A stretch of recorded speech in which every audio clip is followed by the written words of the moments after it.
अकबर बिरबलाची एक गाजलेली स्टोरी आहे. एकदा अकबर राजाला वाटतं मला चेक करायचं की मी किती पॉवरफुल आहे आणि तो काय करतो, बिरबलाला बोलवतो. बिरबल म्हणतो एकदम सोपं आहे, आपण काय करू, उद्यापासून शहराच्या मधोमध एक ब्रिज आहे, तो सध्या फ्री ऑफ कॉस्ट आहे, तर आपण त्याच्यावर ₹5 टॅक्स लावायला सुरू करू. ठरतं. दुसऱ्या दिवसापासून लोक ₹5 टॅक्स देत असतात आणि रोड क्रॉस करत असतात. उद्या ते ₹5चे ₹10 करतात, ₹10चे ₹50 करतात, तरी पण लोक तो टॅक्स देत असतात.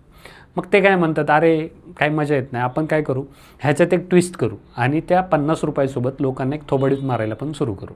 ठरतं. दुसऱ्या दिवसापासून ₹50सोबत एक थोबाडीत पण दिली जाते. त्या एका थोबाडीच्या 10 थोबाडीत होतात. मग सगळे लोक एकत्र येतात आणि बादशहाच्या दरबारामध्ये जमतात. बादशाला वाटतं आता तरी हे लोक त्यांच्या अधिकारासाठी बोलतील, काय बोलतात बघितलं पाहिजे.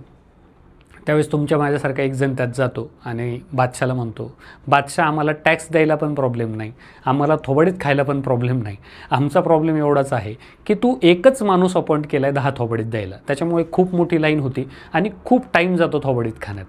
तर मित्रांनो, आपली अशी अवस्था होऊ नये म्हणून मागच्या काही दिवसामध्ये महाराष्ट्रामध्ये आपण ऑनलाईन परीक्षेच्या विरोधात सर्वांनी आंदोलन केलं, सर्वांनी सरकारपर्यंत आपली मागणी पोहोचवण्यासाठी प्रयत्न केले. पण आज समजतं आहे की ऑगस्ट 2027पासून हा निर्णय लागू होणार आहे. मित्रांनो, आपल्यासाठी जेव्हा दुसरे लोक निर्णय घ्यायला लागतात ना, ते अशाच पद्धतीचे असतात. त्यामुळं अजूनही वेळ गेलेली नाही आहे.